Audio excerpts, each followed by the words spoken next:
बिस्मिल्लाहिर्रहमानिर्रहीम। अस्सलाम वालेकुम, मैं हूं आबिद अजीज़। इस वीडियो में मैं आपको पैकाना इंटरनेशनल लेबॉरेटरी जर्मनी के जिस होम्योपैथिक कंपोजिशन के बारे में बताने जा रहा हूं उसको PK20 या DEST के नाम से भी जाना जाता है।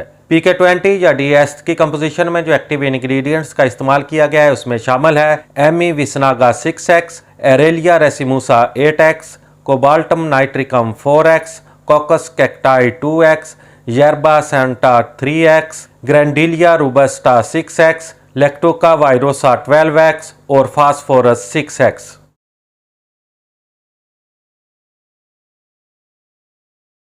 DEST यानी कि PK20 को दमा की दवा के तौर पर इस्तेमाल किया जाता है।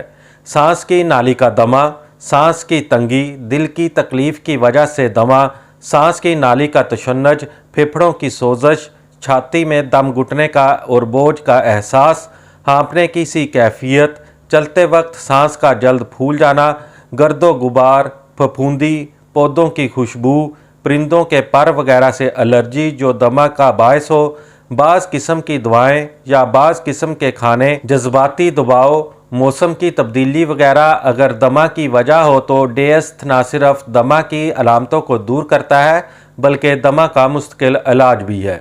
DEST यानी कि PK20 की खुराक का इस्तेमाल कुछ इस तरह से है कि मरीज़ या मरीज़ा को दिन में 3 से 4 मरतबा 10 से 15 कतरे 2 घूंट पानी में हल करके इस्तेमाल करवाने चाहिए। DEST यानी PK20 आपको बाजार से किसी भी होम्योपैथिक मेडिकल स्टोर से बआसानी दस्तयाब हो सकती है। उम्मीद करता हूं कि ये वीडियो आपको अच्छी लगी होगी। अगर वीडियो अच्छी लगी है तो इसको लाइक कर दें। अगर आप मजीद होम्योपैथिक मेडिसिन के बारे में इंफॉर्मेशन हासिल करना चाहते हैं तो मेरी रिक्वेस्ट है कि इस चैनल को सब्सक्राइब करने के साथ साथ बेल नोटिफिकेशन को भी ऑन कर लें ताकि मेरी हर नई आने वाली वीडियो आपको बर वक्त मिल सके। इसी के साथ ही नेक्स्ट वीडियो तक आबिद अजीज़ को दें इजाज़त। अल्लाह हाफिज़।